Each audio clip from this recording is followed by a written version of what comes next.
ایک گینگ کے 2 چور جو ہے وہ نکلے، اور اس میں سے ایک جو تھا وہ ایکسپرٹ تھا تالے والے توڑنے کا، اس نے جا کے وہ تالا کاٹا اور توڑا اور کھول دیا، پھر اس کے بعد رک گیا باہر، دوسرا گیا اندر۔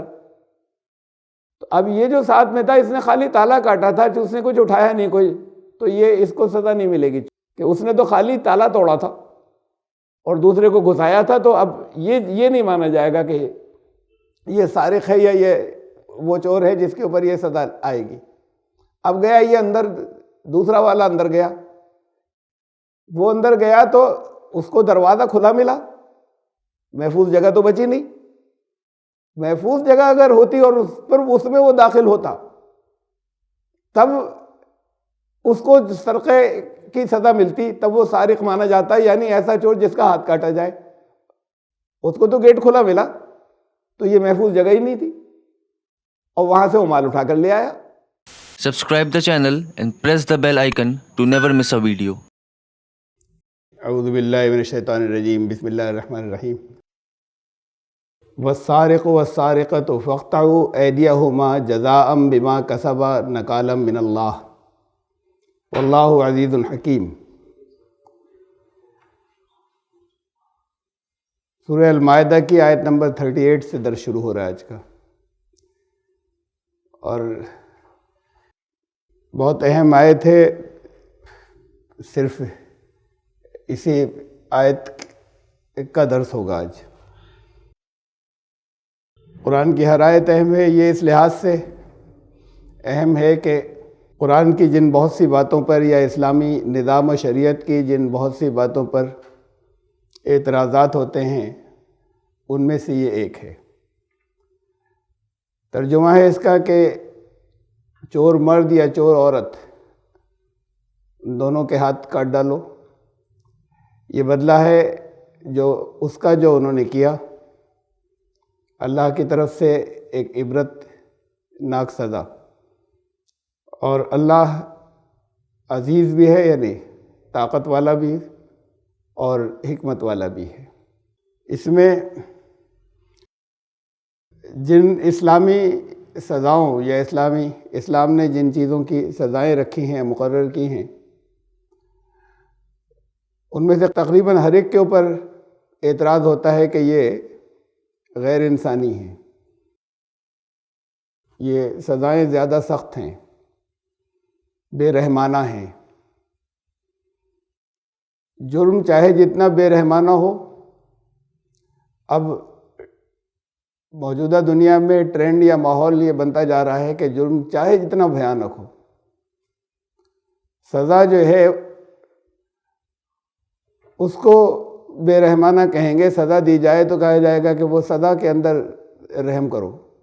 دنیا کے بہت سے ملکوں میں قتل کی سزا ختم کر دی گئی، اور ہیومن رائٹس یا انسانی حقوق کی تنظیمیں، ان کی طرف سے لگاتار ڈیمانڈ ہے کہ جہاں جہاں ہے باقی وہاں پر ختم کی جائے، کہ قتل کی سزا کیپٹل پنشمنٹ نہیں دیا جانا چاہیے۔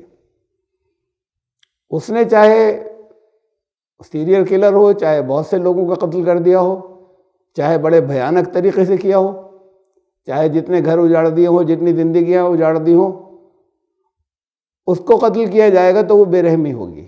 قتل کی تو سزا بہرحال اب بھی دنیا کے بہت سے ملکوں میں قتل ہی ہے، کیپٹل پنشمنٹ۔ اس پر اعتراض کوئی صرف اسلام پر اعتراض نہیں ہے، وہ تو ابھی باقی دنیا سے ڈیمانڈ ہے۔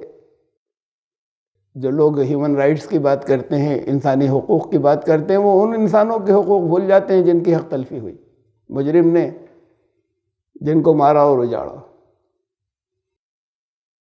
لیکن کچھ اور سزائیں ہیں جن کے اوپر اعتراض ہے، اور خاص طور سے یہ چوری کی سزا، اس کا ہاتھ کاٹ دینا، کہتے ہیں بہت بھیانک ہے یہ۔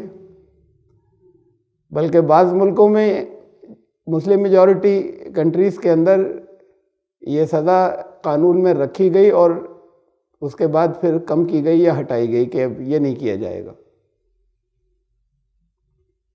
کہ تمام دنیا میں اس سے اسلام کی بدنامی ہوتی ہے۔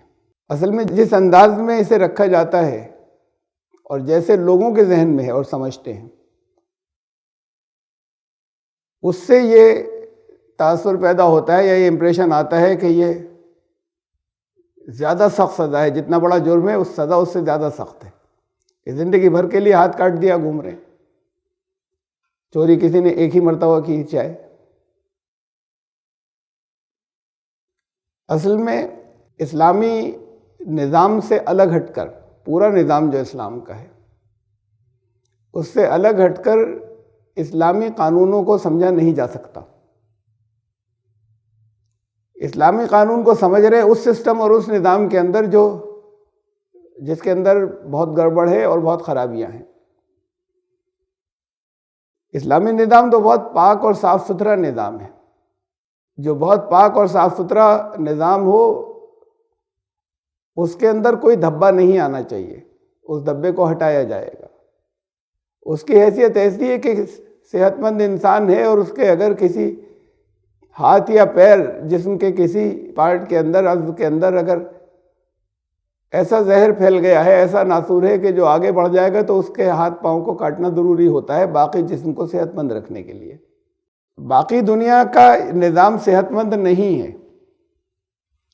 اسلامی نظام کہیں ہے نہیں، نظر نہیں آتا۔ اس لیے ذہنوں کے اندر جب اس سے الگ کاٹ کر دیکھتے ہیں اس اپنے کرپٹ نظام کے اندر، تب اعتراضات ذہن کے اندر آتے ہیں، اور اصل میں تو اس سزا کو بھی ٹھیک سے نہیں سمجھا گیا جو سزا شریعت نے مقرر کی تھی۔ اس کے اوپر بہت سے طرح طرح کے جو فقہا کے فیصلے ہیں الگ الگ، ان میں بھی بڑا اختلاف ہے۔ کس کا ہاتھ کاٹا جائے گا، چوری کتنی کی کرے گا ہاتھ کاٹا جائے گا، چوری کی مقدار کے اوپر۔ ہم چلیں یہاں سے کہ اس کی ڈیفینیشن کیا ہے۔ اب یہ ڈیفینیشن کہیں قرآن یا حدیث نے نہیں رکھی ہے، اس سے ڈیرائیو کی گئی ہے۔ یہ جو ڈیفینیشن ہے یہ تو شریعت کے ہر قانون کے اندر ہے کہ قانون کی پابندی صرف عاقل و بالغ پر ہوتی ہے لازم۔ اگر عقل والا نہیں ہے تو پابندی قانون کی لازم نہیں ہے، سزا بھی نہیں ملے گی۔ اگر بالغ نہیں ہے تب بھی سزا نہیں ملے گی، کم سزا ملے گی، اور اس کا حساب بھی نہیں ہوگا، اللہ کے یہاں بھی حساب نہیں دینا ہوگا۔ تو اس لیے عاقل و بالغ ہونا ضروری ہے کسی بھی فرض کو پورا کرنے میں، یا کسی بھی ایسی برائی سے رکنے کے لیے جس کے اوپر سزا ہے۔ تو سزا کا نفاذ جس کے اندر عقل نہیں ہو اس پر نہیں ہوتا، جس پر جو بالغ نہیں ہو اس کے اوپر نہیں ہوتا یا کم ہوتا ہے۔ تو کوئی بھی عاقل و بالغ یعنی سمجھدار ہو، اور بالغ کا مطلب وہ نہیں کہ جو ملک الگ الگ بناتے چلے جا رہے ہیں 18 سال اور 20 سال۔ تو بہرحال کوئی بھی عاقل و بالغ کسی دوسرے کا مال کسی محفوظ جگہ سے، مال حرز کہلاتا ہے جو محفوظ جگہ پر ہو، جہاں دوسرے نہیں لے سکیں اسے یا اس مال تک نہیں پہنچ سکیں، بغیر توڑ پھوڑ کیے، تالا لگا ہوا ہے، دروازہ بند ہے، دکان بند ہے، یہ محفوظ جگہ ہے۔ کسی محفوظ جگہ سے اس کی اجازت کے بغیر جس کا مال ہے سیکریٹلی لے لے تو اسے الفاظ سرقہ ہیں، اسے سرقہ کہیں گے عربی کے الفاظ، جس کا ترجمہ یہاں چوری ہے۔ اس کے علاوہ دنیا کے حساب سے چوری کہلائیں گی لیکن وہ سرقہ نہیں ہوگا جن میں جہاں یہ شرطیں نہیں پائی جائیں۔ اب یہ ڈیفینیشن بہت سوچ سمجھ کر جیسی بھی رکھی گئی اس کے مطابق فیصلے ہوتے ہیں، تو کبھی کبھی بڑی عجیب اور بڑی مضحکہ خیز ہاسیاسپد سچویشنز بھی ہوتی ہیں کہ دیکھیے یہ ایک فتویٰ ہے دارالعلوم دیوبند کا، اور اصل میں فتویٰ ہے فتاوی عالمگیری کا، اور اس پر کسی نے سوال اٹھایا تو انہوں نے کہا کہ نہیں وہ بالکل صحیح ہے فتاوی عالمگیری کا فتویٰ سرقے کے معاملے میں۔ انہوں نے جو سوال کیا تھا، جواب سے آپ کی سمجھ آئے گا سوال کیا تھا، کہ انہوں نے کہا، یہ میں نے خالی اردو ہی میں صرف یہاں پر لیا ہے، باقی لینگویجز میں سب کا لمبا ترجمہ کرنا پڑتا، الگ الگ سلائیڈز ہو جاتی۔ یہ کہہ رہے ہیں کہ چور کسی گھر میں گھسا، جس بات پر ان کو اطمینان نہیں تھا یا سوال پوچھ رہے تھے وہ جواب سے آپ کو کلیئر ہو جائے گا۔ تو جواب میں کہہ رہے ہیں کہ چور کسی گھر میں گھسا لیکن اس نے گھر سے سامان لے کر خود وہ باہر نہیں نکلا بلکہ اندر سے پھینک دیا، اندر سے اس نے باہر پھینک دیا اور ہاتھ سے کسی کو پکڑایا نہیں، اور باہر اس کا کوئی اور ساتھی تھا، ایکمپلس کوئی چور کا، وہ لے گیا پھر، تو اس کو سزا نہیں دی جائے گی، اس لیے کہ شرطیں پوری نہیں ہو رہی۔ وہ جو لے کے گیا وہ ڈائریکٹ مال تک پہنچا نہیں، تو اس کو سزا سرقے کی نہیں دی جائے گی، چور اس ڈیفینیشن کے حساب سے نہیں مانا جائے گا۔ اور وہ جو اندر تک گھسا تھا اور جس نے مال اٹھایا وہ خود لے کر نہیں نکلا، اس نے وہیں سے پھینک دیا تھا، تو وہ اس کو بھی سرقے کی یا ہاتھ کاٹنے کی سزا نہیں دی جائے گی۔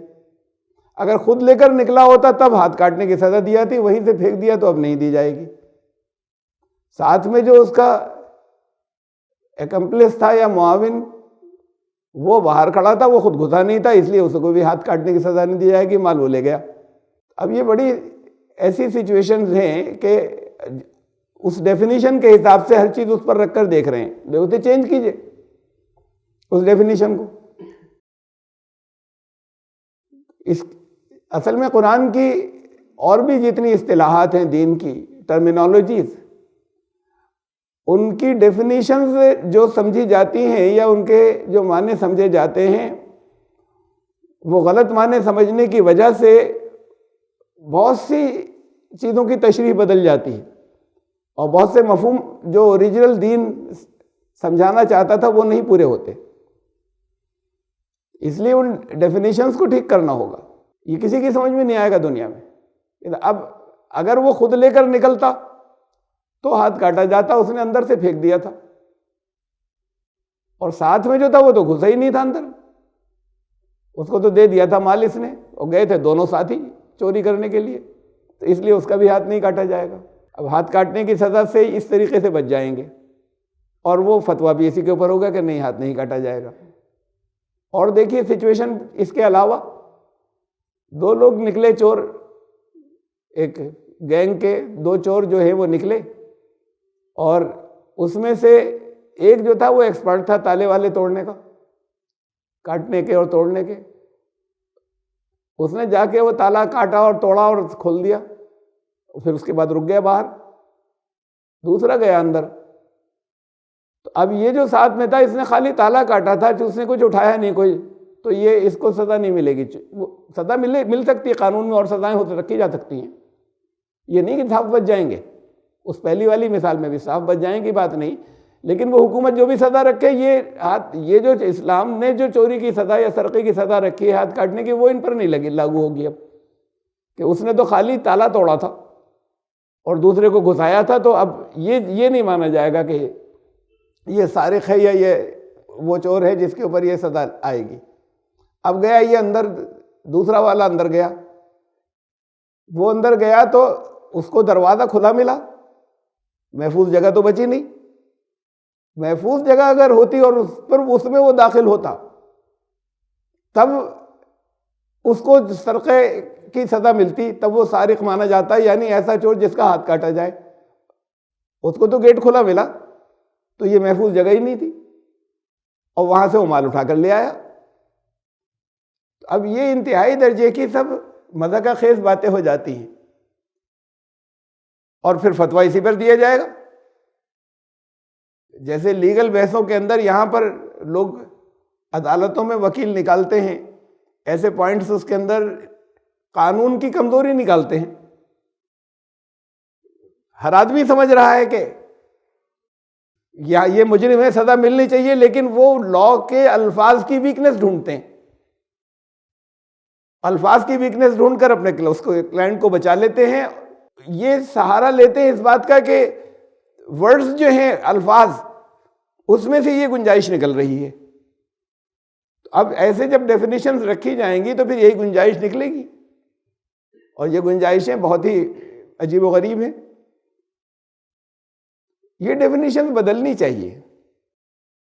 جب گنجائشیں زیادہ نکالنے لگتے ہیں کسی لا کو توڑنے کی، تو پھر وہ لوگ بھی اپنا لا بدلتے ہیں، الفاظ بدلتے ہیں، دنیا کے قانون والے، دنیا کے قانون بنانے والے بھی۔ ہماری یہ چلی آ رہی ہے ڈیفینیشن، مال حرز کہتے ہیں محفوظ جگہ پر جو مال رکھا ہوا، وہ مال حرز نہیں رہے گا، اس کو تو گیٹ کھلا ہوا ملا، دوسرے کو چلا گیا، اور پھر خود لے کر باہر آئے، اس نے پھینک دیا تھا وہاں سے۔ تو بہرحال اب اسلام کیا کہتا ہے یا قرآن کیا کہتا ہے؟ آیت میں تو ایک بات صاف ہے کہ چور مرد ہو یا عورت، اس میں کوئی رعایت نہیں ہوگی ان کے جینڈر کی وجہ سے، دونوں کے ہاتھ کاٹے جائیں گے اگر چوری کی۔ لیکن جو ہمیں بہت سے واقعات حدیث کی کتابوں میں ملتے ہیں رسول اللہ صلی اللہ علیہ وسلم کے دور میں، اور اس کی بنیاد پر پھر چاروں اماموں نے جو فقہ کے امام ہیں اور ایک وہ اہل حدیث ہیں، انہوں نے جو مسائل اس سے ڈیڈیوس کیے ہیں، ان میں کافی اختلاف ہے آپس میں۔ مثلا یہ کہ ہاتھ کاٹنے کی سزا، یہ تو اس پر تو اتفاق ہے کہ ہاتھ کاٹنے کی سزا ڈاکو کی نہیں ہوگی، چور کی ہوگی۔ ڈاکو کے لیے اور سزا ہے، فساد کی ہے، وہ قرآن نے دی ہے، وہ زیادہ بڑی سزا ہے۔ تو یہ تو کلیئر ہے اور سمجھ میں آتا ہے کہ یہ نہیں ہوئی۔ کسی نے خیانت کی، اب اسے چور نہیں مانا جائے گا، مال امانت رکھوایا تھا اور اس نے جھوٹ بول دیا کہ وہ تو غائب ہو گیا، پتہ نہیں کہاں گیا، اور یہ کلیئر بھی ہو جائے اور پتہ بھی چل جائے کہ یہ اسی نے گڑبڑ کی ہے، تب بھی اس کو وہ چور نہیں گنا جائے گا جس کا ہاتھ کاٹا جائے۔ بیت المال کی چوری کی، اس کو سرقے کی سزا نہیں ملے گی، بیت المال میں سے چرایا، کہ یہ پبلک کا مال تھا، سب کا، کسی ایک کی پراپرٹی نہیں تھی، کسی ایک فرد یا جماعت کی پراپرٹی ہونی چاہیے وہ۔ تو اب جتنی ٹیکس کی چوریاں ہوں گی، جس طرح کی بھی کوئی بجلی کی چوری ہے، یہ سب اس چوری میں نہیں گنا جائے گا۔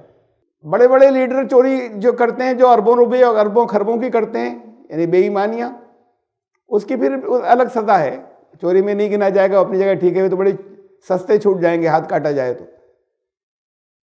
کہ ایک معمولی آدمی جس نے کچھ چوری کی، اس کا تو ہاتھ کاٹا گیا، اور وہ جو خربوں روپے کی چوری کر رہے ہیں ان کا بھی صرف ہاتھ کاٹا جائے، تو اسلامی قانون کے اندر ان کو تو فساد فی الارض کی سزا ملے گی، زمین میں فساد پھیلایا، وہ تو کیپٹل پنشمنٹ ہے، جان سے مارا جائے۔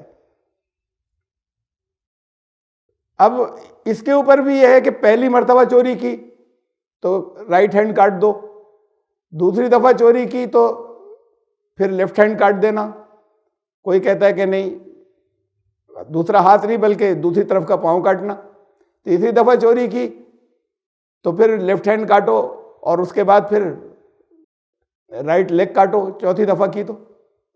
اس سیکوینس میں بھی فرق ہے آگے، الگ الگ روایات کی بنیاد پر فقہ کے اندر۔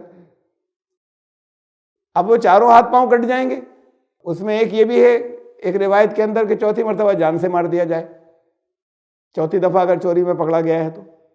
جان سے مارنے کا فتویٰ چاروں اماموں میں سے کوئی نہیں دیتا، ایک بھی نہیں، اور ایک روایت و حدیث میں موجود ہے، ان میں سے کوئی نہیں دیتا۔ امام ابو حنیفہ کہتے ہیں جیل میں ڈال دیا جائے، بھائی شروع میں جیل میں ڈال دو، کہتے ہیں پھر اس کے بعد اس کو ہمیشہ کی جیل کر دی جائے کہ چوری نہیں کر سکے، تو اس کو آپ شروع میں جیل میں ڈال دیجئے۔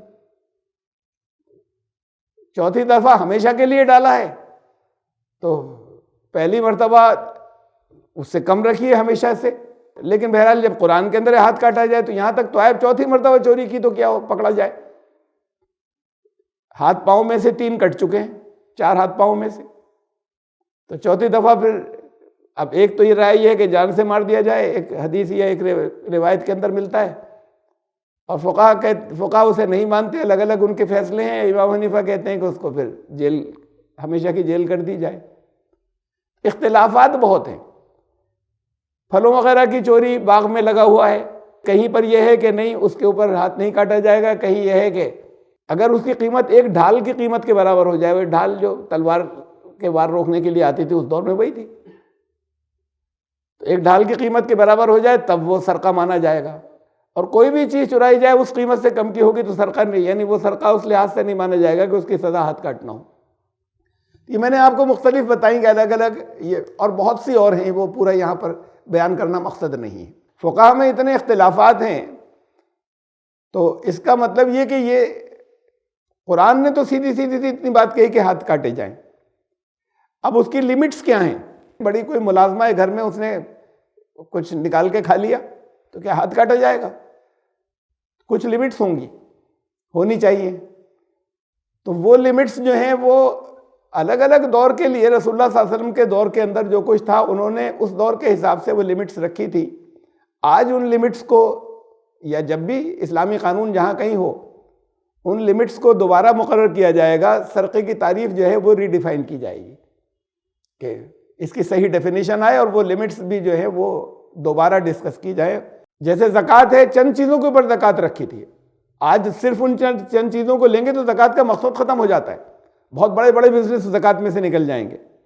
اس دور میں یہ تھا کہ جن چیزوں پر نمو ہو، جو چیزیں بڑھتی ہیں، اس پر زکوٰۃ رکھی گئی تھی۔ اب آج کے دور میں بہت بڑے بڑے بزنس مین کو یہ جو لفظی پابندی کرتے ہیں وہ ان کو نکال دیتے ہیں زکوٰۃ سے کہ نہیں، اس پر تو زکوٰۃ ہوتی ہی نہیں، اس لیے کہ اس پر رسول اللہ صلی اللہ علیہ وسلم زکوٰۃ نہیں لیتے تھے۔ تو یہ امپلیمنٹیشن جو ہے یہ ہر دور کے حساب سے بدلے گا۔ بہرحال میں سزا کی بات کو یہاں سے چل رہا تھا کہ دنیا کہتی ہے کہ یہ غیر انسانی اور بڑی بے رحمانہ سزا ہے جو اسلام نے رکھی ہے، اور اس پر پھر میں نے دوسری بات یہ کہی تھی کہ اصل میں کسی قانون کو اسلام کے کل سے ہٹا کر نہیں دیکھا جا سکتا، اس کے پورے نظام سے ہٹا کر نکال کر دیکھیں گے تو پھر وہ عجیب لگے گا، اس نظام کے اندر ہوگا تب وہ صحیح محسوس ہوگا۔ اس کی اور تشریح میں بات کو رکھوں گا۔ تو پہلے یہ کہ سرقے کا جو نصاب ہے، نصاب اسی کو کہتے ہیں کہ کتنی چوری ہو کہ اس کو ہاتھ کاٹنے کی سزا ملے۔ تو یہ میں نے ابھی ڈسکس کی، آپ کے سامنے رکھا کہ اس پہ بڑے اختلافات ہیں۔ اب میں قرآن پر آ رہا ہوں۔ چور کا اسٹیٹس، اس کا لحاظ قرآن نے رکھا ہے ہر مجرم کے، یعنی صرف چور کے نہیں، تو چور کا بھی رکھا جائے گا۔ اسٹیٹس کا کیا مطلب ہے؟ سوشل اسٹیٹس، سماجی کی استھتی۔ مطلب کیا ہے اس کا؟ بڑا آدمی ہو تو چھوڑ دو، اور چھوٹا آدمی ہو تو سزا دو۔ اس طرح کی چیزیں دنیا کے قانون میں تو ہوتی ہیں، لیکن جو زیادہ سیکیور ہے، جو زیادہ محفوظ ہے، جس کا اسٹیٹس اونچا ہے، اسلام اس کو زیادہ سزا دیتا ہے اگر وہ جرم کرے، اور جو کمزور ہے یا زیادہ مجبور ہے، سوشل اسٹیٹس کم ہے، اس تک علم پہنچنے کی گنجائشیں کم تھیں، اس کو اسلام کم سزا دیتا ہے۔ یا جینوین جو ہے وہ یہ ہے، یہ دنیا کے اندر ایسا ہوتا ہے کہ وہ جو زیادہ پاورفل ہوتے ہیں ان کو روک دیا جاتا ہے، اور غریبوں کو اور چھوٹے چھوٹوں کو پکڑا جاتا ہے۔ چور پکڑے جاتے ہیں اور یہ اربوں روپے سارے منتری جو ہے وہ دنیا جانتی ہے اڑاتے رہتے ہیں، اور انہیں سزائیں نہیں ملتی۔ حیثیت میں دیکھیے، میں مثال دوں آپ کو، جیسے سورہ نساء کی آیت نمبر 25 ہے، اس کی سزا بتائی بدکاری کی یا زنا کی قرآن نے۔ اس کے بعد کہا کہ اگر وہ باندیاں ہوں یا کنیزیں ہوں ان سے نکاح کرنا، یہ کہا ہے ان سے نکاح کرنا، لیکن وہ یہ دیکھ لینا کہ پاک باز ہوں، محصنات غیر مصافحات، آزاد کھلم کھلا، ولا متخذات اخدان، وہ ادھر ادھر سے آشنائیاں کرنے والی نہیں ہوں، کرپٹ نہیں ہوں، تب نکاح کرنا۔ فَإِذَا أُحْصِنَّ، پھر جب ہو جائے نکاح، فَإِنْ آتَيْنَا بِفَاحِشَةٍ، اور اس کے بعد پھر وہ فحش کام کریں، بدکاری کریں نکاح ہو جانے کے بعد، فَعَلَيْهِنَّ نِصْفُ مَا عَلَى الْمُحْصَنَاتِ مِنَ الْعَذَابِ، تو آزاد عورتوں کو جتنی سزا ملتی ہے انہیں اس کی آدھی دی جائے گی۔ جرم تو ایک ہی ہے، لیکن وہ اتنی تربیت یافتہ نہیں ہیں، اور بہت سے اور چیزیں ہو سکتی ہیں، دوسرے کے زیادہ کنٹرول کے اندر ہیں، ان پر پریشر زیادہ ڈالا جا سکتا ہے، یا یہ کہ بہرحال ان کے اخلاق کردار کنیز ہیں، وہ جو عام لوگوں کی طرح ان کی تربیت نہیں ہوئی ہے، چاہے یہ کہ وہ انکوائری میں تھا کہ ہاں پاک باز ہیں اور نکاح ان سے کر لیا تھا، ان کو سزا آدھی دی جائے گی ان کے مقابلے میں جو شروع سے آزاد تھی۔ اچھا، انہیں آدھی دی جائے گی۔ دیکھیے، اسے دیکھیے سورہ احزاب کی آیت نمبر 30، یا نساء نبی، اے نبی کی عورتوں بیویوں، من یات منکن بفاحشۃ مبینۃ، اگر صاف صاف کسی نے فحش کام کیا، واضح طور پر کسی سے یہ اس طرح کا گناہ ہو گیا، یضاعف لها العذاب ضعفین، ان کو دگنی سزا ملے گی ان سے جو عام عورتیں ہیں۔ امہات المومنین میں سے قانون بیان کر دیا، یہ نہیں کہ کبھی کسی نے کیا تھا یا ان کا کردار کے اندر کسی بھی طرح کی گنجائش تھی، لیکن قانون آ گیا تاکہ اس سے ایک اصول بھی لیا جا سکے۔ اس کی تو کوئی گنجائش نہیں کہ ان میں سے کوئی کسی طرح کی نعوذ باللہ کوئی فحش کام کر سکے، لیکن قانون اس لیے بتایا کہ اس سے ایک اصول آ جائے گا۔ عام عورتیں ہیں، کنیزیں اگر ہیں، انہوں نے کیا ہے، کنیز تھیں، اس سے نکاح کر لیا، اگر وہی جرم ان سے ہوا تو ان کی سزا آدھی۔ اگر امہات المومنین، اب ان کا سوشل اسٹیٹس اونچا ہو گیا، بہت تربیت یافتہ زیادہ ہیں، علم زیادہ ہے، جس ماحول کے اندر ہیں اس کے اندر تربیت زیادہ ہے، پاکیزگی زیادہ ہونی چاہیے، ذمہ داری زیادہ ہے، تو ان کو کہا کہ دگنی سزا ملے گی اگر ان سے وہ جرم ہو جائے تو سزا ایک ہی نہیں ہے۔ چور کون ہے اس کا، ایسی چوری میں، ایسی دوسرے جرائم کے اندر کہ مجرم کون ہے، اس کا سوشل اسٹیٹس کیا ہے، اگر اونچا ہے تو سزا زیادہ ملے گی اور نیچا ہے تو سزا کم ملے گی، ایک اصول آ گیا۔ ایک ہی سزا نہیں ہوگی سب کی، اس کے اندر فرق ہوگا۔ قرآن جو اصول دے رہا ہے، اسلامی فلسفہ جرم و سزا کا کیا ہے، اس بات کو سمجھنا جو ہے وہ ضروری ہے۔ ابھی میں نے آپ کو جیسے بتایا، یہ تو 2 مرتبہ میں کہہ چکا کہ اسلامی نظام کو دیکھیں، اس کے اندر رکھیں قانون، لیکن قانون اسلامی نظام میں کب آتے ہیں؟ قرآن نازل ہوا یا اللہ کا کلام آیا تو پہلے وہ علم دیتا ہے لوگوں کو سب کو معلوم ہو جائے، پھر تربیت کا سلسلہ چلتا ہے۔ اسلامی نظام، اسلامی معاشرے کی تربیت ہوتی ہے، قلب اور نگاہ، اپنے دل کی تربیت ہوگی، نظروں کی ہوگی، چلنے پھرنے کی چال کے انداز کی ہوگی، تربیت ہوگی، زینت چھپا کر چلنا، عورتوں سے کہا۔ اب یہ تربیت کا ایک پورا نظام آتا ہے، اپنی آواز بہت تیز نہ رکھنا، تکبر نہیں ہو۔ اسلام جو ہے اسلامی معاشرے کے اندر ایک تربیت، اس کا خیال رکھنا، تمہارے اپنے پڑوسی کا خیال رکھنا، ایمان جاتا رہے گا اگر بھوکا رہ گیا تو۔ ابھی قانون نہیں آئے ہیں، اگر وہ بھوکا رہ گیا تو اس کو سزا نہیں دے دی جائے گی کہ تم نے کیسے کھانا کھا لیا۔ یہ تربیت کا نظام ہے کہ اللہ کے یہاں حساب دینا پڑے گا، اب اس کا خیال رکھو۔ تو پہلے ایک پوری تربیت کرنے کے بعد ایک سوسائٹی اور ایک معاشرہ، ایک اچھا سماج بناتا ہے اسلام۔ اس تربیت کے بعد پھر قانون آنے شروع ہوتے ہیں۔ وہ معاشرہ ہوتا کیا ہے جب وہ پورا ہو جائے؟ تو اس معاشرے کے اندر ہر ایک کے امن کی ضمانت دی جاتی ہے کہ کوئی غیر محفوظ نہیں ہوگا۔ یہ ضمانت دوسری جگہوں پر نہیں ہوتی، وہ کہتے ہیں ہاں پولیس ہے پکڑیں گے، ارے بھائی ہر وقت ہر ایک کے ساتھ پولیس تھوڑی لگی ہوئی ہے، ہو گیا جرم سزا دیں گے پکڑ کے، نہیں پکڑ سکے صاحب کیا کریں، ہم نے تو بہت ڈھونڈا۔ اسلامی نظام اس بات کی ضمانت دیتا ہے کہ اب کوئی غیر محفوظ نہیں ہوگا۔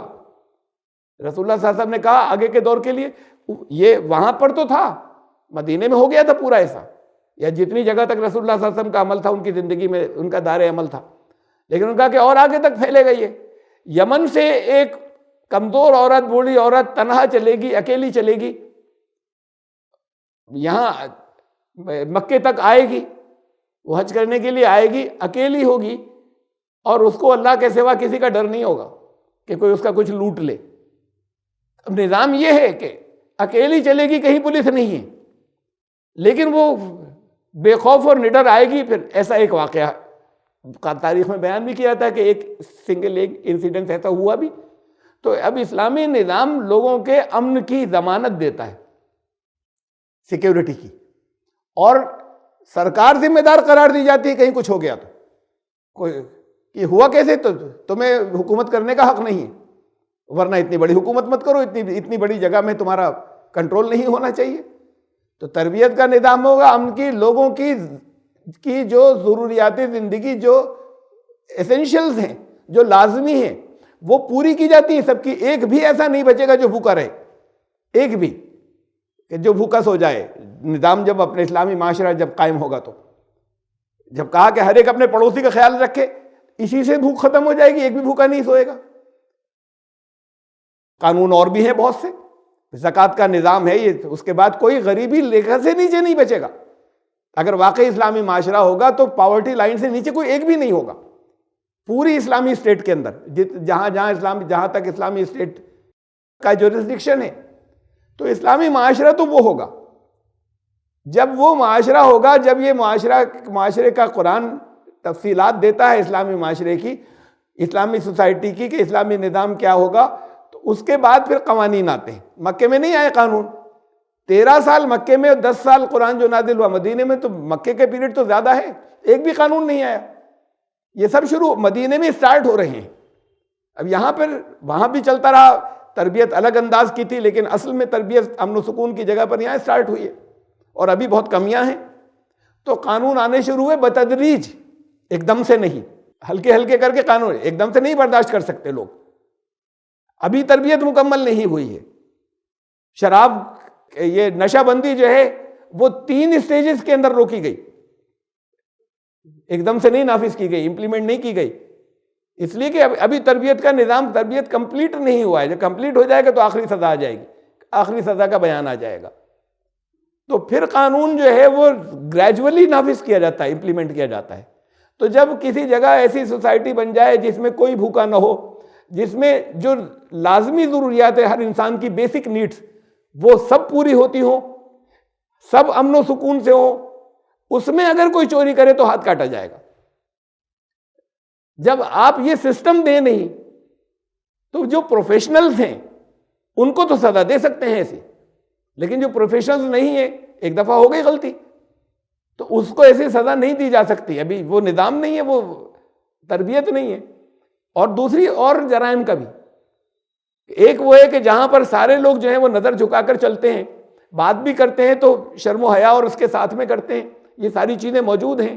کوئی اگر کسی جگہ چھیڑ خانی کرتا ہے اس کو شہر سے نکال دیا جاتا ہے۔ اگر کوئی ایسا ہو کہ ایو ٹیزنگ باقاعدہ ہو رہی ہو تو انہیں کہا جائے گا شہر سے نکال دیا گیا۔ تو پھر جب یہ نظام کسی جگہ ایسا ہو اور اس سسٹم اگر ایسا ہو، اس سسٹم کے اندر اگر کوئی بدکاری کرے گا تو پھر بڑی سزا ملے گی۔ اور جہاں چاروں طرف چھوٹے بچوں کے ہاتھ میں بھی وہ چیزیں ہیں کہ ہر چیز دیکھتے رہیں، وہ ساری ڈیٹیلز دیکھتے رہیں، بلکہ ان کو اور فیشن بتا کر دیا جائے اور چاروں طرف سے ایک یلغار ہو رہی ہو، اور بلکہ اس کو اور بہت سی جگہوں پہ انکریجمنٹ ہو رہا ہو، نہ کوئی پیسے خرچ ہو رہے ہیں بدکاری کے اندر بلکہ اور لیور کیا جا رہا ہے، یہ ساری چیزیں ہوں، اس میں کسی سے اتفاقیہ غلطی ہو، وہ عادی نہیں ہو، اس کو بھی وہی سزا دی جائے۔ یہ سزائیں آئیں گی اس کے بعد جب سسٹم قائم ہوگا، اس سے پہلے نہیں۔ پاکیزہ اس کے اندر ہوگا تو پھر سخت سزا بھی ملے گی۔ تم سسٹم بگاڑ رہے ہو پورا۔ پاکیزگی جو ہوتی ہے بڑی سینسیٹیو ہوتی ہے۔ ایک ڈرم پاک پانی میں ایک یورین کا قطرہ گیا سارا، آپ کوئی اس سے اس کا اثر کتنے میں، ایک ڈرم کے اندر کتنا اثر ہوگا؟ ان کا نہیں اس سے پینا الگ، ہم کلی بھی نہیں کر سکتے، کلی نہیں، ہم منہ بھی نہیں دھو سکتے۔ جب پتہ چل گیا نا، نظر چاہے نہیں آ رہا ہو، تو جہاں پر وہ پاکیزہ نظام ہو وہاں پر پھر سخت سزا بھی دی جائے گی اور لازمی دی جائے گی۔ تو اس لیے سچویشنز کو بھی دیکھا جائے گا۔ یہ ہے جرم و سزا کا اسلامی فلسفہ۔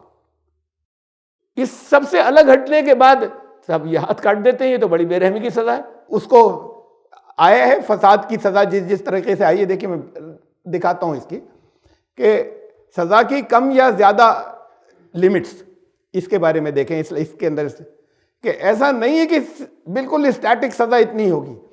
کئی سزائیں ایسی ہیں جہاں پر قرآن نے لمٹس رکھی ہیں، کچھ کہیں ایک ہی جرم کی کچھ کم رکھی ہے سزا، یا یہ دے دو یا یہ دے دو، 3 بتائی۔ تو اس کا مطلب سچویشن دیکھی جائے گی اور یہ اسٹیٹ طے کرے گی کہ سچویشن کیا ہے جس کے اندر یہ کم سزا دی جائے، زیادہ دی جائے۔ ایسے یہاں کی عدالتوں میں ہوتا ہے، یہ نہیں ہے کہ وہ ایک ہی سزا اٹھا کر دے دی جائے گی۔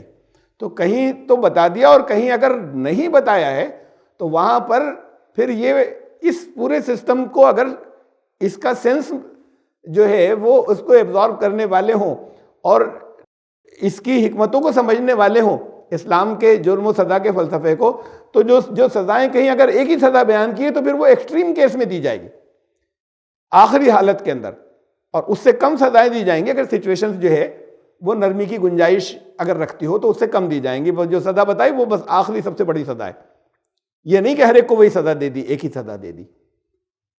کم یا زیادہ حدوں کی بات سمجھیے، دیکھیے پہلے یہ آیت ہے سورہ نحل کی آیت نمبر 126. ابھی یہ انڈیویجول کے لیے انفرادی، کوئی اسٹیٹ کی طرف سے سزا کی بات نہیں ہے. فَإِنْ عَاقَبْتُمْ فَعَاقِبُوا بِمِثْلِ مَا عُوقِبْتُمْ بِهِ. بدلہ لے سکتے ہو، کسی نے کچھ کیا تمہارے ساتھ، لیکن بس اتنا ہی ہوگا جتنا اس نے تکلیف پہنچائی تھی، اس سے زیادہ نہ نکل جائے. لیکن بدلہ لے سکتے ہو، بتا دیا نہیں تو ہوا قانون.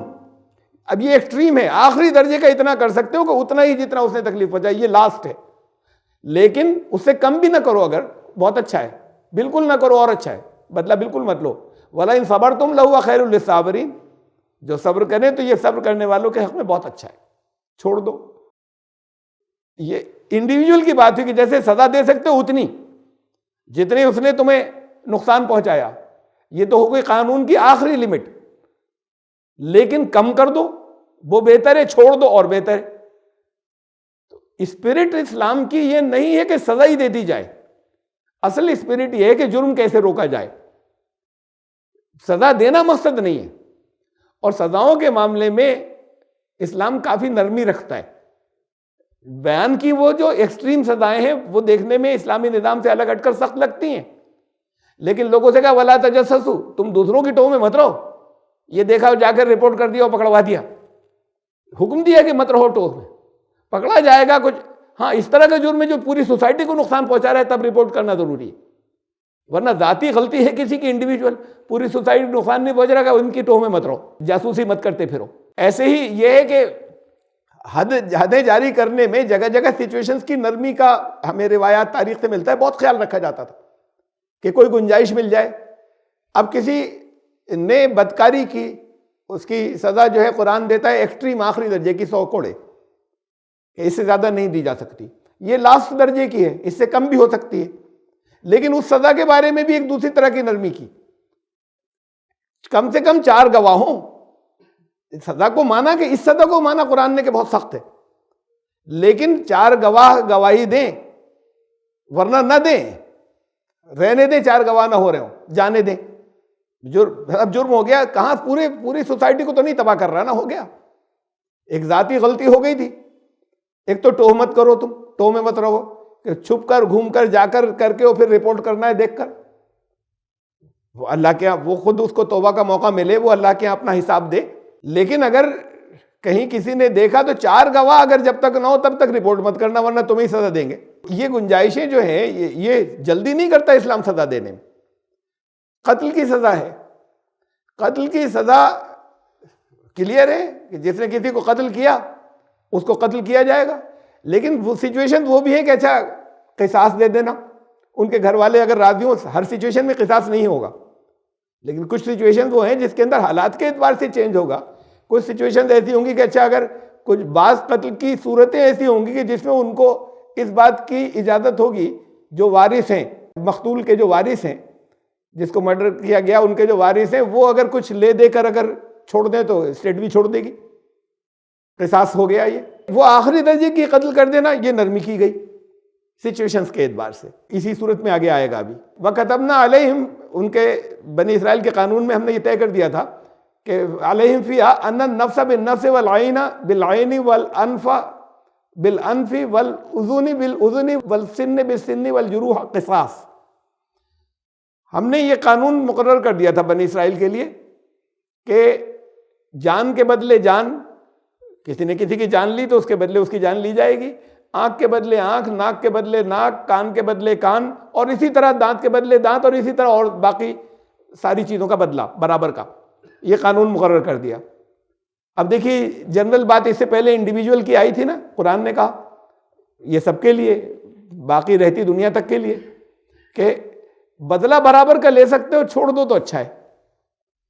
بنی اسرائیل کے لیے کہا کہ ہم نے دیکھو یہ قانون ان کے لیے رکھا تھا کہ بالکل برابر کا بدلہ ہو سکتا ہے.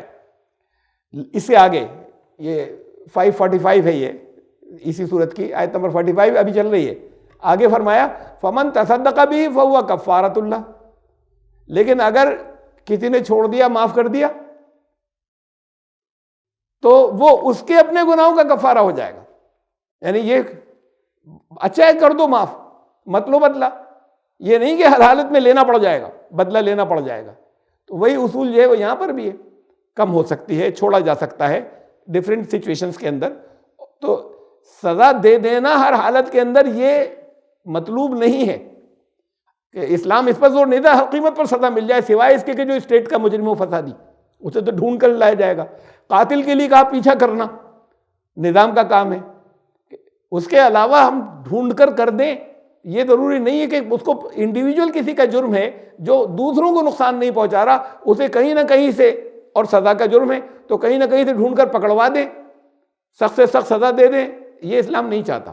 اب یہ دیکھیے سزا جو ہے یہ اس کی سزا بدکاری کی, یہ سزا بدکاری وہ بدکاری جو سیم سیکس عورتوں کا یا مردوں کا, دو عورتیں آپس میں بدکاری کریں. واللاتی یاتین الفاحشۃ من نسائکم فاستشہدوا علیہن اربعۃ منکم, تمہاری عورتوں میں سے جو کوئی کرے تو اگر ہو تو پہلے تو 4 گواہ لانا, ایسے بدنام کسی لڑکی عورت کو مت کر دینا, ورنہ رہنے دو ایسے تو پھر جگہ جگہ لوگ جھوٹے الزام, یہ ہوتا ہے ہمارے یہاں.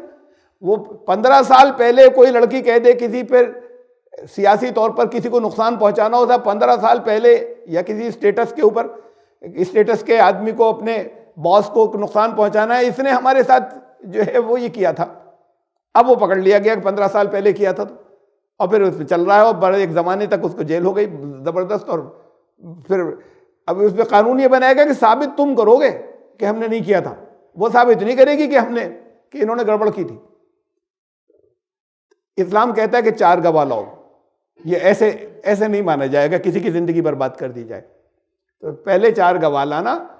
فَإِن شَهِدُوا فَامْسِكُوهُنَّ فِي الْبُيُوتِ حَتَّى يَتَوَفَّاهُنَّ الْمَوْتُ. تو اگر 4 گواہ مل جائیں تو اب انہیں روکنا ہے, اس برائی سے الگ کرنا ہے, تو الگ کرنا ہے تو ان کو اب گھروں پہ روکو, ساری زندگی گھروں پہ روکو. بہت سخت بات ہو گئی, بہت ہی سخت بات ہو گئی. آگے فرمائے او یجعل اللہ لہن سبیلا, یا ہو سکتا ہے کوئی اللہ راستہ دوسرا نکل جائے, اللہ نکال دے, ریلیکسیشن آ گیا, شادی ہو جائے, کر دی گئی. اب ماحول ایسا ملے گا کہ خرابیاں نہیں آئیں گی, کچھ اور بہت سی طرح کی سچویشنز آ سکتی ہیں. معلوم ہو یہ کہ بالکل سچی توبہ کر لی ہے انہوں نے, اب ایسے کوئی اس میں سے ان دونوں میں سے ایک جو ہے وہ کسی دوسرے شہر منتقل ہو گئی, یہ دونوں آپس میں نہیں مل سکتے, تو یا اللہ کوئی دوسرا راستہ نہیں. اگر کوئی راستہ نہیں نکل رہا, اور یہ ہے کہ یہ تو ہر حالت میں پھر یہی گڑبڑ ہوتی رہے گی, اور یہ بے حیائی پھر پھیلے گی, چاروں طرف نظر آئے گی, اور 4 گواہ بھی آ چکے ہیں, انہیں روکے رہو, کوئی صورت نہیں نکل رہی, آخر مرتے دم تک روکو. یہ آخری درجے کی بات ہے, اس کا نمبر ہی نہیں آئے گا. کوئی یا اللہ کوئی اور راستہ نکال دے, درمیان میں کوئی اور راستہ نکل آئے. اب یہ لمٹس بہت کم ہو گئی, اور کوئی سزا ہی نہیں. پھر کہہ سن کر کے اب یہ برائی نہیں ہو, بات ختم ہو گئی, اسی لمٹ پہ ختم ہو گئی, کوئی سزا ہی نہیں ہوئی, راستہ اگر کوئی نکل آیا تو. ایسے ہی اگر 2 مرد ہی ساتھ میں کریں, یہ بے حیائی کا کام سیم سیکس کا. واللذان یاتیانہا منکم فآذوہما, سزا بیان نہیں کی, پھر سزا دینا انہیں, مردوں کو اگر جہاں پہ کریں. اب ان کو گھروں میں نہیں روکا جا سکتا, یہ تو گھر والوں کے لیے کمائی کے ذمہ دار وہی ہیں, سب کچھ ختم ہو جائے گا, دوسروں کو بے پناہ نقصان پہنچا جائے گا. اب یہ اسٹیٹ مقرر کر دے یا سزا مقرر کر لینا جب اسلامی معاشرہ ہو تو, کہ کس طرح کا ہے, تو انہیں سزا دینا. فَإِن تَابَا وَأَصْلَحَا فَأَعْرِضُوا عَنْهُمَا, اور توبہ کر لیں اور یہ بھی معلوم ہو کہ اصلاح کر لیے تو رہنے دینا. ساتھ میں فوراً یہ بات چل رہی ہے کہ یہ نہیں ہے کہ ہر حالت میں آخری سزا دے دینی ہے, بلکہ اس کو سزا دینا مقصد نہیں ہے, جرم کی روک تھام مقصد ہے اصل میں. تو سزا دے دینے کے, پکڑ کر دے دینے کے معاملے میں اسلام بہت, اس معاملے میں قرآن یا اسلام کا مزاج بہت ریلیکسیشن کا ہے کہ بہت آخری درجے میں دی جائے. ہاں یہ بات ہے کہ پھر اس کے بعد وہ لاسٹ لمٹ ہو تو پھر سزا ایسی دی جائے کہ ڈیٹرنٹ ہو, لوگ رکیں اور عبرت ناک سزا ہو اور دوسروں کو عبرت بھی ہو اس سے. ان اللہ کان تواب الرحیم, اللہ توبہ قبول بھی فرماتا ہے اور اللہ جو ہے وہ رحم فرمانے والا ہے. یہ ایو ٹیزنگ, عورتوں لڑکیوں کو اب گروپ بنا کر باقاعدہ اڈے بنائے ہوئے اور چھیڑ رہے ہیں, تو یہ تو نیوسنس ہو گئے. یہاں پر تو ڈنڈے ونڈے مار کے چھوڑ دے پولیس, اور باقی بہت سی جگہوں پہ کچھ بھی نہ کرے. لیکن یہ قرآن کہتا ہے کہ یہ تو بے پناہ سخت جرم ہے, یہ انسیف نہیں رہنی چاہیے اس معاشرے کے اندر. اسلامی معاشرے میں ایک لڑکی, ایک عورت, کوئی بھی غیر محفوظ نہیں ہو.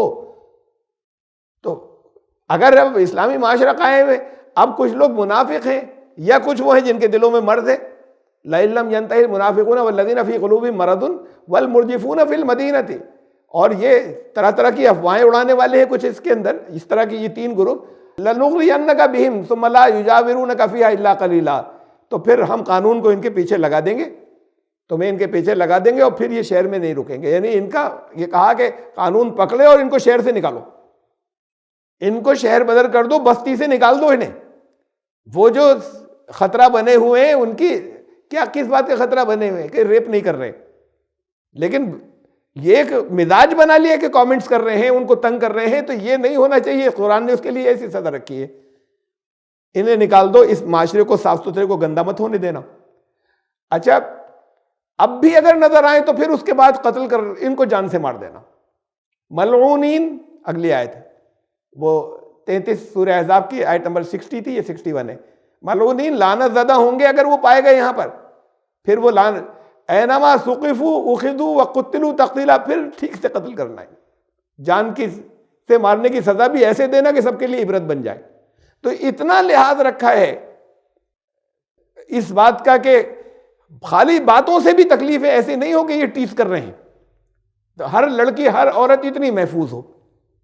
تو اب اس نظام کے اندر کہا کہ اسے نکال دو یہاں سے. اس نکال دو میں بھی یہ تعزیری بات ہو سکتی ہے. پہلی دفعہ کیا تھا ایسے کھڑے ہو گئے تھے، کرتے نہیں ہیں، کرتے نہیں رہتے ہیں. یہ تو وہ ہے، اس لیے کہ بتایا نا، کہہ دیا کہ یہ بات ان کی ہو رہی ہے کہ جن کے قلوب میں مرض بیماری ہے یا منافق ہیں، یعنی وہ کرتے ہی رہتے ہیں یہ حرکتیں. اور یہ باقاعدہ انہوں نے ایک عادت بنائی ہوئی ہے، ایک ہابی بنائی ہوئی ہے. تو وہ لوگ ہیں افواہیں پھیلانے والے ہیں، یہ ان کی پوزیشن ہے نکال دینے کی. جو اس کیٹیگری میں نہیں آتے ہو کیا، ڈانٹ ڈپٹ کر چھوڑ دو، گھر پہ انفارم کر دو کہ دیکھیے بچے تمہارے کیا کر رہے ہیں، کچھ ہلکی پھلکی سزا دے کے آئندہ مت کرنا خبردار. لیکن اگر وہ باقاعدہ کوئی عادت بن جائے، گینگ بن جائے ایسا کہ وہ عادی ہو، تو پہلی سزا یہ ہے کہ انہیں نکال دو. پھر بھی نظر آئیں تو اس کے بعد پھر مت چھوڑنا انہیں. تو اس درجے تک یہ آخری سزا ہے. اس سے پہلے کی سزا بتائی، اور وہ سزا بھی اس گروپ کے اندر جو عادی ہو جائیں. تو اب اس سسٹم کو سمجھنا ضروری ہے کہ یہ بے رحمانہ نہیں ہے، پورے نظام کو پاک رکھنے کے لیے. پھر جب ان کو قتل کیا جائے گا تو کہ یہاں پر شہر میں اگر عزت آبرو لڑکیاں آپ کی بیویاں، آپ کے گھر کی عورتیں، مائیں بہنیں اگر محفوظ نہیں ہیں، جن سے محفوظ نہیں ہیں، انہیں ہٹاؤ یہاں سے. اس کو بے رحمانہ سزا نہیں مانا جائے گا. اب ہو سکتا ہے کوئی معاشرہ سسٹم ایسا ہو کہ جہاں اسے بڑا انجوائے کرتے ہوں اور بڑا پسند کرتے ہوں، بڑی اچھی بات ہے. تو پہلے تو اس کو ہلکی پھلکی وارننگ دی جائے گی، پھر اگر وہ عادی ہے تو ان کو شہر سے نکالا جائے گا، اور اس کے بعد پھر ان کو ختم کیا جائے گا اگر وہ اس درجے کے ڈھیٹ ہو گئے اور اس درجے کے مجرم ہیں. یہ نہیں ہوگا کہ ان کو ان سیف چھوڑ دیں ہم عورتوں اور بچیوں کو. سورہ مائدہ کی یہی جو چل رہی، اس کی گزر چکی ہے، اس سے پہلے ابھی گزری ہے. یہ سزا ہے فساد کی، فساد یا بغاوت، یہ دونوں کو ہم ایک ہی اس میں لے رہے ہیں.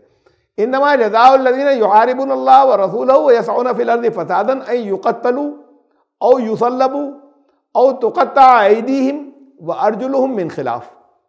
اب یہ کئی سزائیں بتا دی ایک ہی جرم کی.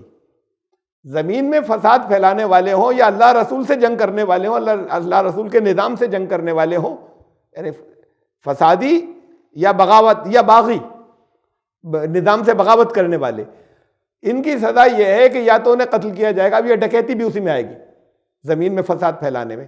ریپ بھی اسی کے اندر آئے گا، یہ زمین میں فساد پھیلانا. تو ان کی یہ سزا ہے کہ ان کو بری طرح قتل کیا جائے، یہ معمولی طریقے سے نہیں. یا وہ صلیب پر چڑھائے جائیں، یا ان کے ہاتھ پاؤں الگ الگ ایک ہی ٹائم میں رائٹ ہینڈ اور لیفٹ لیگ کاٹ دیا گیا، اپوزٹ ڈائریکشن سے ہاتھ پاؤں کاٹ دیے جائیں. کئی سزائیں چل رہی ہیں، یہی آیت چل رہی ہے ابھی. اور ینفوا من الارض، یا نکال دو بستی سے، ان کو جلا وطن کر دو، اخراج کر دو، یہاں سے ہٹا دو انہیں. تو اب یہ سزائیں طرح طرح کی ہو گئیں. یہ چھوٹی ہے اس کے اندر، فساد پھیلا رہے ہیں یہاں بغاوت کر رہے ہیں، نکال دو. اگر اب اسے دیکھا جائے گا سچویشن کیسا ہے، جرم کیسا ہے، کتنی دفعہ ہوا تھا، آگے پنپنے کتنے چانس ہیں، کیا رک جانے کے چانس ہے یا نہیں ہے. یہ تو بالکل ہی نظام کو ختم کر دے گا، اکھاڑ دے گا، خالی تھوڑا سا کرپٹ نہیں کرے گا. تو پھر یہ کئی سزائیں بتا دی، جس میں یہ چھوٹی ہے اور کچھ اور بڑی ہے، اس سے بھی بڑی ہے، اس سے بڑی 4 سزائیں بتا دی. سخت سے سخت سزا بھی اور جو زیادہ لینینسی کی ہے وہ یہ بہت لینینسی کی سزا ہے. ان کے لیے جو نظام کے باغی ہیں ان کے لیے جو پورے نظام کو کرپٹ کر ہی دیں گے ہر حالت میں, یہ نہیں کہ تھوڑے بہت بگاڑ پیدا کریں گے, تو ان کے لیے کم سے کم سزا یہ ہے, یہ چھوٹی سزا ہے کہ انہیں نکال دو, بستی سے نکال دو. پھر وہ بڑی سزائیں بھی ہیں, یہ الگ الگ طریقے کی, وہ ڈفرینٹ سچویشنز میں ڈفرینٹ سزائیں ہوں گی. تو اسلامی قانون ایسا نہیں کوئی ایک سزا رکھ رہا ہے, نمبر ایک بات. نمبر دو بات یہ کہ کہیں اگر لگ رہا ہے ایسا کہ ایک ہی سزا بتائی ہے تو وہ ایکسٹریم کیس کے لیے ہے. سچویشنز اگر الاؤ کر رہی ہیں تو اس سے کم حالت کے اندر اس سے کم سزا اسٹیٹ اسے تعزیر کہتے ہیں, اسٹیٹ مقرر کر لے گی کہ ان کو یہ ڈیٹرنٹ کے طور پر کہ ان کو یہ سزا دے دی جائے. یہ ہے جرم و سزا کا قانون. اور پھر اگر وہ آخری درجے کی سزا اس نظام میں دی جائے کہ جہاں اس نظام کے پورے بالکل کرپٹ ہو جانے کا جو صاف پاک صاف ہو چکا, اور یہ بھی نافذ بتدریج کی جائے گی, گریجولی.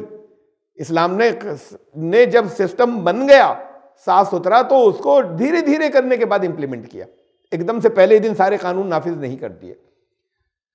تو اب یہ اتنی باتیں اسے سمجھیں کہ, اور اس بات کو بھی سمجھ لیجئے کہ 6 طرح کے جرائم ہیں جن کی اسلام نے سزا رکھی ہے. ہم کیٹیگری 3 کہہ سکتے ہیں اسے, جو قرآن نے رکھی ہے, اور باقی پھر وہ تعزیری سزا کہلاتی ہیں. رسول اللہ صلی اللہ علیہ وسلم نے مقرر کی تو وہ بھی اصل میں تعزیری ہے. اس کو لوگ حد مان لیتے ہیں کہ رسول اللہ صاحب نے رکھا تو وہ حدود میں آ گئی. یہ 2 الفاظ ہیں, حدود اور تعزیر. حدود وہ ہیں جو اسلام نے مقرر کر دی, یعنی قرآن نے مقرر کر دی اللہ نے کہ یہ حد جاری کی جائے گی, ہاتھ کاٹا جائے گا یا اور دوسری سزا دی جائے گی مختلف جرائم کی. اور تعزیر اسے کہتے ہیں کہ جہاں اس کے ایسا نہیں کہ بس اس کے علاوہ کسی بات کی سزا نہیں ہوگی. جرائم کی سزا اس وقت کی اسٹیٹ جو ہے وہ کس جرم کی کیا سزا مقرر کرتی ہے اسے تعزیر کہتے ہیں, روکنے کے لیے. وہ ہمیشہ کے لیے ہر دور میں لازم نہیں ہے. حدود جو مقرر کی ہے اسلام نے کہا ہے ہمیشہ کے لیے ہر دور میں لازم ہوں گی, یہ حدود ہیں. تو حدود تو جو اللہ نے بتائیں, رسول اللہ صلی اللہ علیہ وسلم نے بھی جو امپلیمنٹ کی وہ بھی تعزیر ہی کہلائیں گی. ہمارے علماء اسے حدود میں گنتے ہیں. سچویشن مختلف ہو سکتی ہیں, حالات مختلف ہو سکتے ہیں, اس کی سزائیں مختلف رکھی جائیں گی, پھر لمٹس بھی مختلف رکھی جائیں گی. رسول اللہ صلی اللہ علیہ وسلم نے اپنے دور کے حساب سے کیا تھا. تو جن کی سزائیں رکھی کیٹیگریز تو ہیں مین 3, جان, مال, عزت آبرو. ان 3 چیزوں کی سزائیں رکھی ہیں. کوئی کسی کی جان کو نقصان پہنچا رہا ہے, کسی کے مال کو نقصان پہنچا رہا ہے, اور عزت آبرو کو بہت اہمیت دیتا ہے اسلام, عزت آبرو کو نقصان پہنچا رہا ہے. ان 3 کی سزائیں قرآن نے بیان کی ہیں. اب جان میں تو قتل آ گیا, اس کی سچویشنز ہیں الگ الگ. پھر مال کے اندر چوری ہی آئی. پھر عزت آبرو جو ہے اس کے اندر کئی چیزیں آ گئیں. یعنی اب ہم یہ رکھیں کہ یہ سمجھیں کہ قتل, چوری, فحاشی, بے حیائی اور تہمت, عزت آبرو میں یہ 2 چیزیں آئیں. تو اب اس میں بھی فحاشی کے اندر بھی پھر اور اس کی ڈیٹیلز ہو گئیں کہ ایک بدکاری ہے مرد اور عورت کے درمیان میں, ایک ہے مرد کے درمیان میں, ایک عورت کے درمیان میں.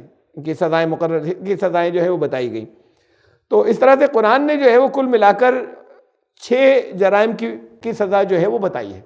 ہم اس ڈیٹیلز کے اندر جب جاتے ہیں تو, لیکن سچویشنز کو یہ دیکھیے کہ جب تک نظام قائم نہیں ہو جائے تو ان سزاؤں کو نافذ نہیں کیا جا سکتا. اسے سمجھیے پہلے, یا نہیں کیا گیا, یا کہیں پر نظام اچھا قائم تھا, اس کے اندر کچھ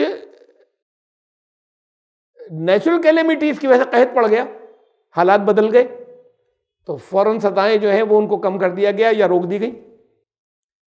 قحط پڑا مدینے میں, تو پہلی بات تو یہ کہ حضرت عمر نے یہ انتظام کیا.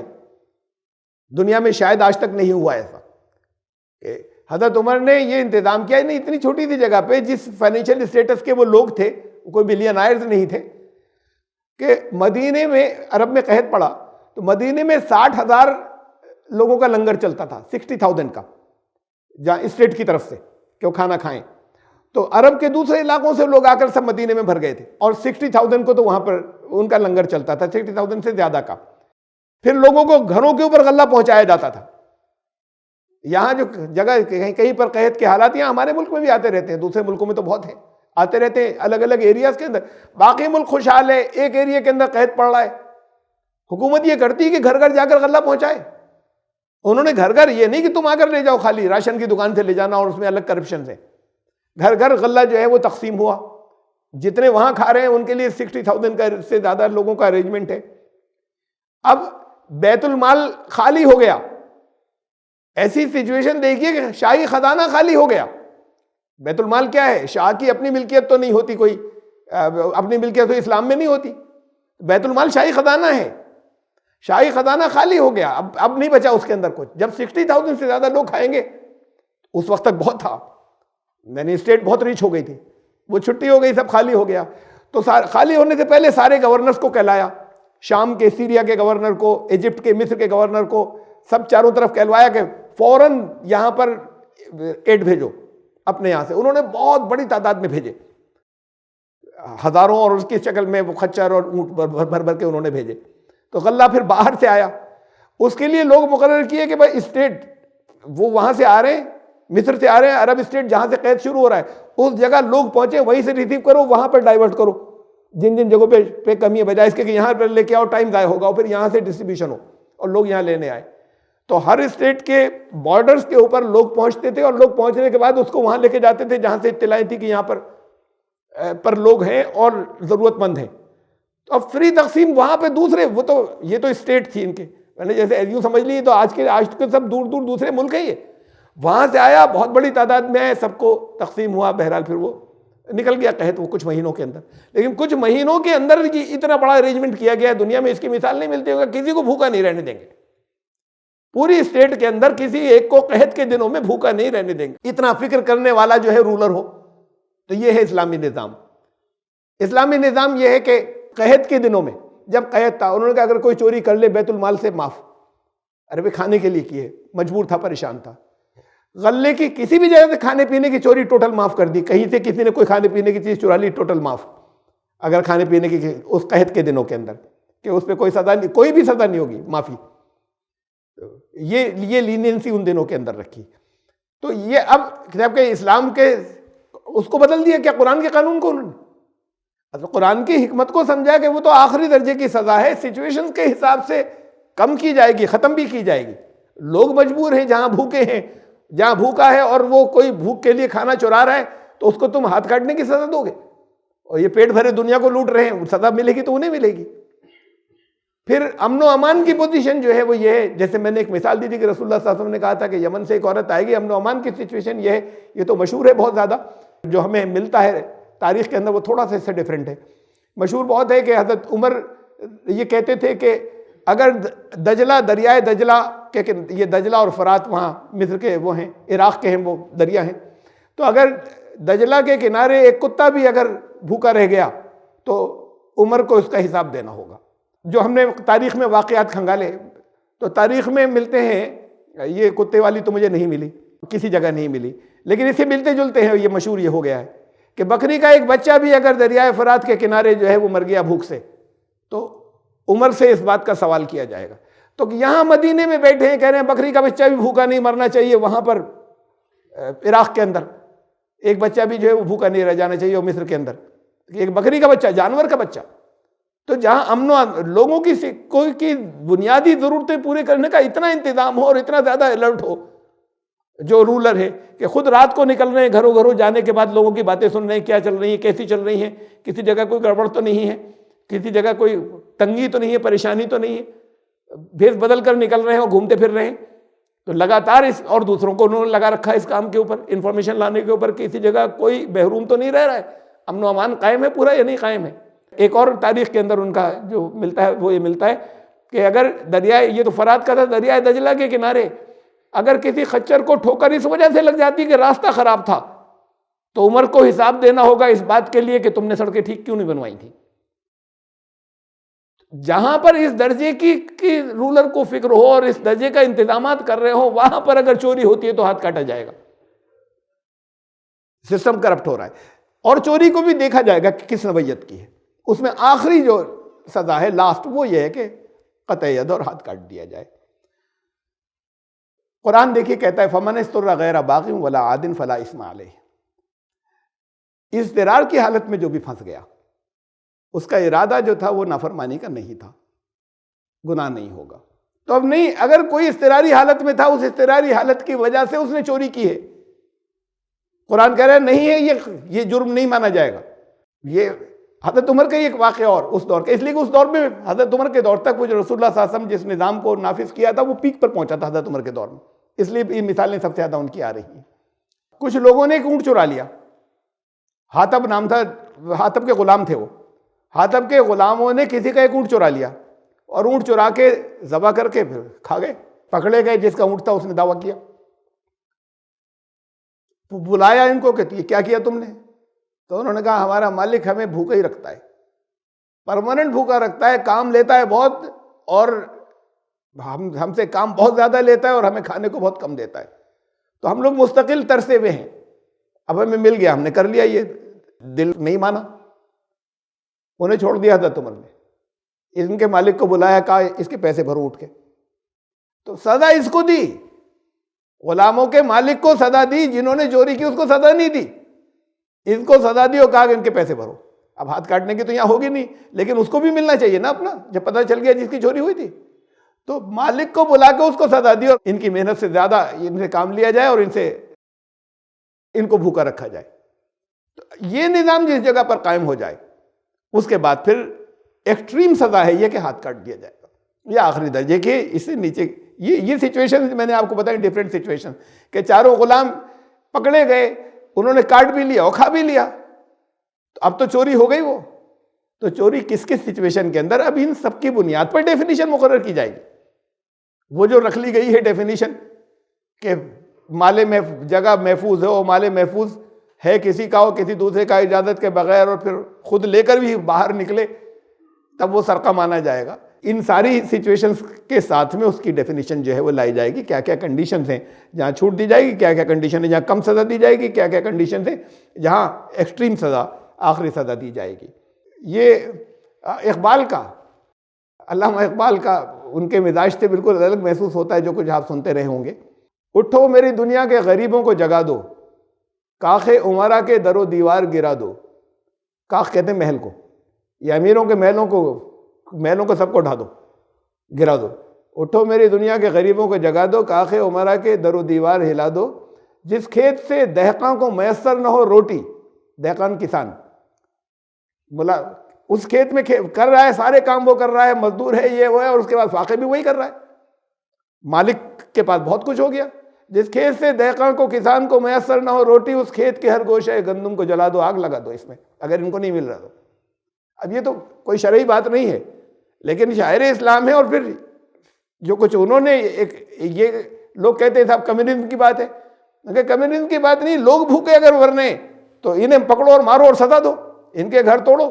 وہ گیہوں کس کام کا جس سے کسان بھوکا ہے، جس نے اگایا ہے وہ بھوکا رہ رہا ہے، وہ فاقے کر رہا ہے، نے کہا کہ آگ لگاؤ اس کے اندر۔ پھر اگر کسان اگر بھوکا ہے تو کم سے کم یہ لوگ جو ہیں ان کے اوپر چوٹ پہنچنی چاہیے جن کا مال ہے۔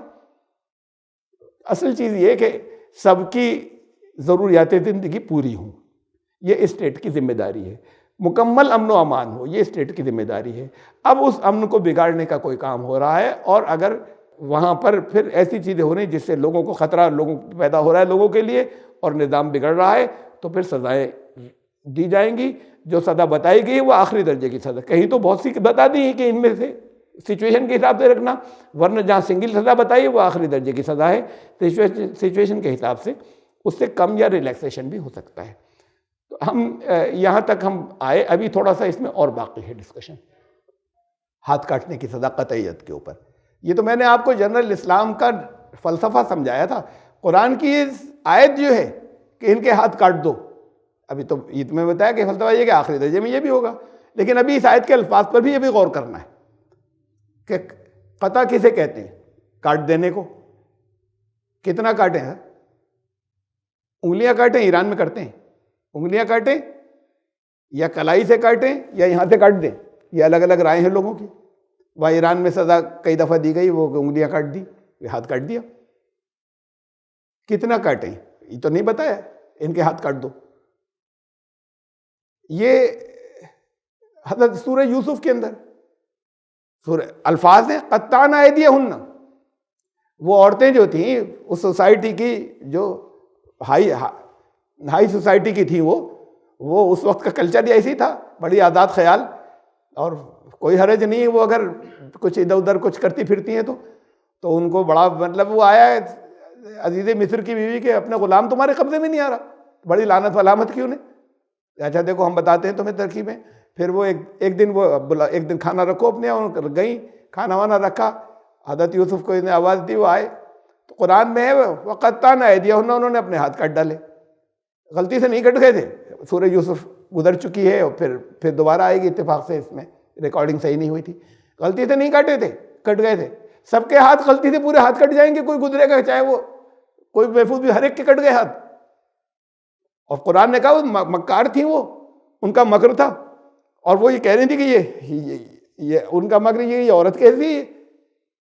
تو انہوں نے یہ ٹرک, تو انہوں نے اس طریقے سے کیا کہ ان پر حضرت یوسف کے اوپر ڈورے ڈالنے کے لیے انہوں نے کہ اپنے ہاتھ کاٹ لیے. تو ہاتھ کاٹ لیے کیا مطلب, اپنے وہ پورے مطلب وہ کلائیاں کاٹ کے گرا دیا تھا کیا؟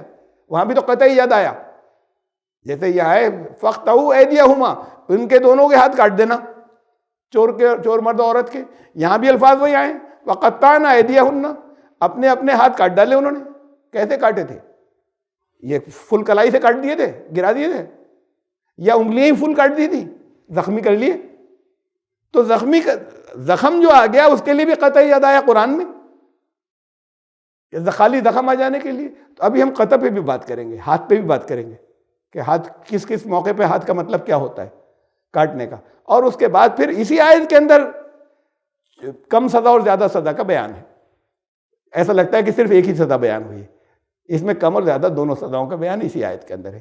اس پہلو کو ڈسکس کریں گے انشاءاللہ آئندہ مرتبہ انشاءاللہ, اگر زندگی رہی تو. یہ 538 سورہ المائدہ کی آیت نمبر 38. سبحان ربک.